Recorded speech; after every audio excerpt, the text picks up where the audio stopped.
Hey everybody, just got all the hives cleaned. We're ready to go. Got to put my flow hive together. That comes a little later. Bees should be here in about a month. And I'm super excited. This is Apache. Hey Apache. We're getting 2 nukes from our apiaries, and we're going to set them and see what happens. So I've got these 2. I'm going to paint them. That's why I got them stacked, but I'm going to start, you start with just 1 brood box with your nuke until it fills up. So it's going to be a waiting game for a little bit. And we're going to prepare them to have enough reserves and healthy for winter.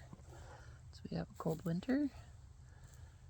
I'm just learning everything from my mentors and YouTube. So thank you for all of those beekeepers out there making videos, because I've been studying for months. Subscribe and check it out. It's my first time being a beekeeper, and we'll keep you posted.